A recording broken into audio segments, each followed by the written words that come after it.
Bom dia! Hoje, em mais uma edição do REC no Enem, nós vamos falar um pouco na área de literatura sobre o pré-modernismo. E na área de artes, vamos falar um pouco sobre arte e realidade e depois música e teatro para todos. Agora eu vou deixar vocês com Augusto. Tchau. Boa tarde. O pré-modernismo foi um período de intensa movimentação literária. Isso causou a transição do simbolismo para o modernismo. Esse movimento reúne características neorrealistas, neoparnasianas e também neossimbolistas.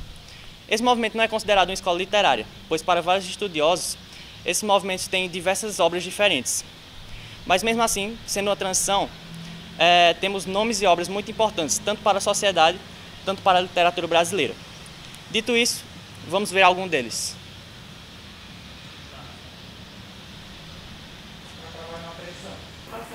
Boa tarde. Nós agora vamos falar sobre os grandes nomes do pré-modernismo. E, para começar, vamos falar sobre o também conhecido como Poeta da Morte, por causa dos temas consideravelmente sombrios e inquietantes de suas obras. Não estamos falando de ninguém mais nada menos do que Augusto dos Anjos. Ele mesclava características naturalistas, parnasianas, simbolistas e também antecipava algumas características modernistas. Augusto dos Anjos foi influenciado por diversos pensadores, tais como Charles Darwin, Arthur Schopenhauer e Friedrich Nietzsche. E a ponto de curiosidade, em toda a sua vida ele só produziu uma obra, intitulada de Eu, mas depois de algum tempo ele adicionou algumas poesias inéditas e a obra começou a se chamar Eu e Outras Poesias.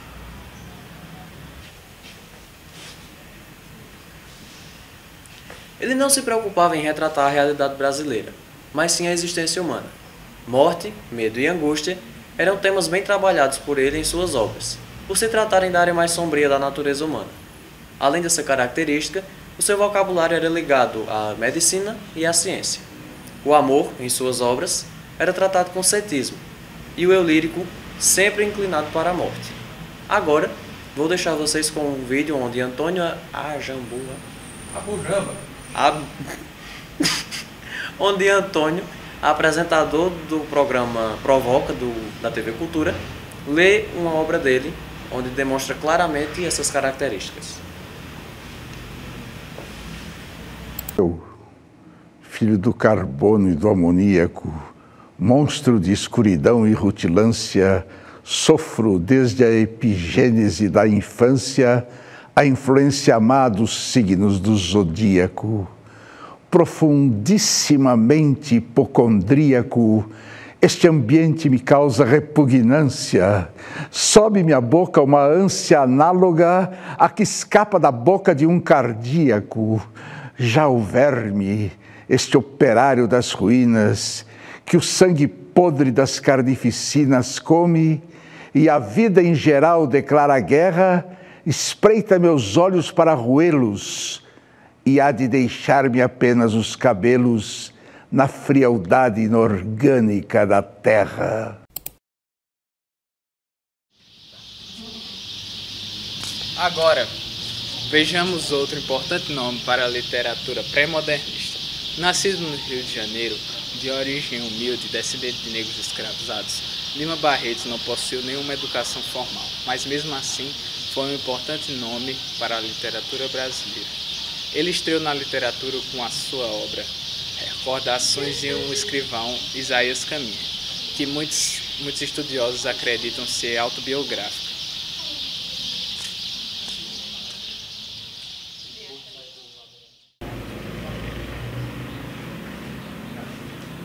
Lima Barreto foi um grande crítico da elite. Por isso ele era comparado a Machado de Assis. A diferença é que Machado de Assis retratava a aristocracia e Lima Barreto retratava a minoria. Como a gente pode ver em sua obra O Triste Fim de Policarpo Quaresma. Sua linguagem era coloquial, uma linguagem simples, e ele era muito atacado por isso. Bom, agora iremos falar um nome tanto quanto polêmico, Monteiro Lobato. Ele é considerado um dos maiores escritores brasileiros, principalmente para a literatura infantil juvenil. Ele era totalmente contra o modernismo brasileiro e ele ele expôs uma ação contraditória a Anita Malfatti. Bem, ele, além disso, ele era abertamente racista, de acordo com um estudo publicado em 2013. Ele fez uma carta que basicamente defendia o KKK, que está aqui o exemplo, que era basicamente que defendia as correntes reacionárias por exemplo, da supremacia branca. E ele, na carta ele escreve, vou ler para vocês: um dia se fará justiça ao KKK. Tivemos aí uma defesa desta ordem, que mantém o negro em seu lugar, e estaríamos hoje livres da peste e da imprensa carioca.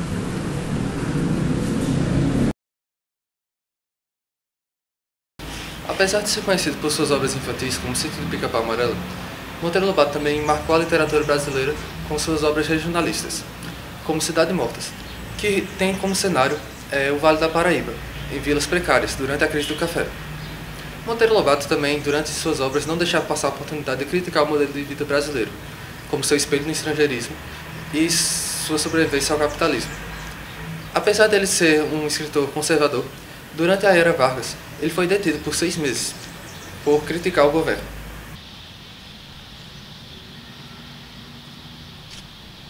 E por último, mas não menos importante, o escritor Garcia Leme. O escritor viajou a alguns países da Europa com o intuito de aderir ao movimento modernista. Uma de suas principais obras se chama Canaã. Canaã, ela retrata os problemas sociais e morais da sociedade brasileira.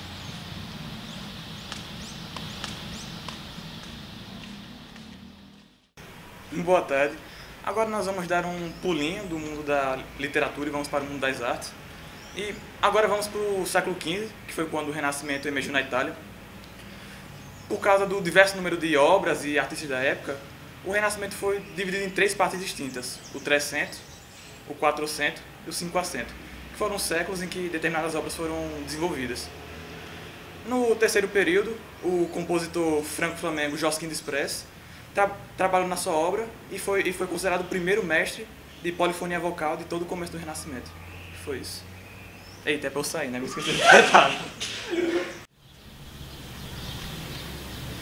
Durante o segundo período renascentista, as ideias renascentistas foram para Roma, dando origem à primeira escola polifônica de Roma.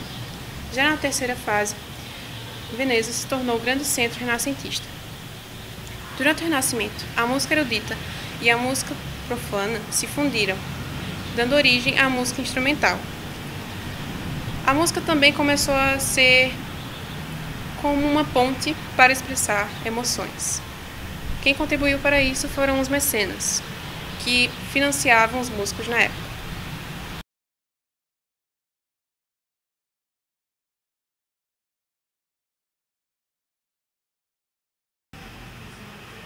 Bem, agora que nós somos contextualizados, vamos falar um pouco sobre música.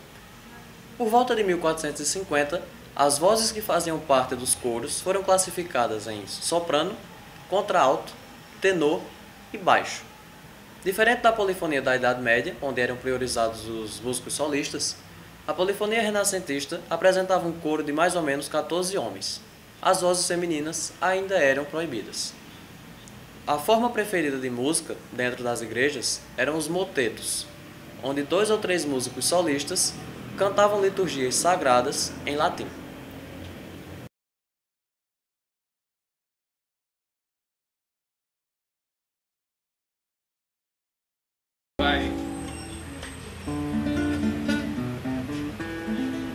A música instrumental também teve grande importância no Renascimento, sendo os principais instrumentos usados para tocá-la o cravo, órgão e alaúde. As danças populares também foram de grande importância nas cortes.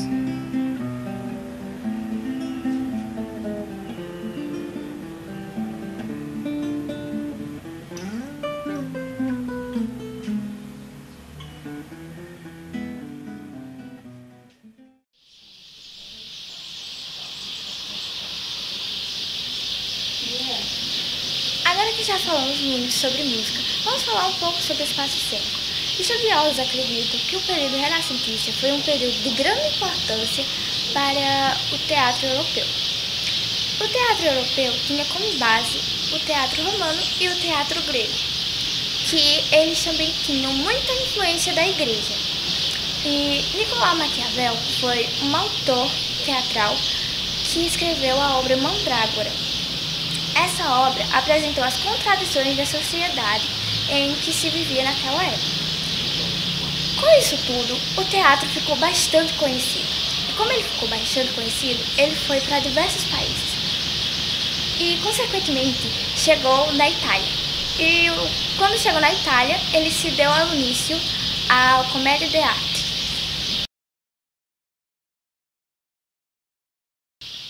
Falando em teatro, o teatro elisabetano ele foi um grande marco para o teatro ocidental. Mas por que esse nome? Por conta que durante o reinado da Rainha Elizabeth I, houve uma grande produção teatral. Era basicamente uma mistura entre o cômico e o trágico, e os temas eram a literatura e a mitologia. Os papéis femininos eles eram exercidos por homens, ou seja, eles tinham que imitar a voz feminina e usar as roupas dela. Bem, mas ser ator nessa época era um mal visto, as pessoas eram vistas como vagabundas. Mas um grande ator da época foi William Shakespeare. Até hoje, as obras dele são representadas em teatros e até em versões de cinemas. Uma das obras deles que são bem conhecidas é Romeu e Julieta e Hamlet. Na primeira metade do século XIX, surgiu o realismo, que buscava ressonância entre artes e literatura. Os artistas realistas eles abdicavam temas mitológicos, históricos e bíblicos. E o principal objetivo deles era fazer com que suas obras fossem o mais próximas da realidade. Isso fazia com que elas tivessem poucas idealizações. E com o início da Revolução Industrial, iniciou-se um processo irreversível, socialmente, culturalmente e economicamente. Isso causou com que os artistas tivessem certa dificuldade para retratar seus temas, até porque mudou muito a lógica de trabalho e etc. E nisso, eles eram muito acostumados a retratar paisagens e moradores em suas rotinas. Isso foi totalmente modificado após a Revolução Industrial, causando certa dificuldade neles.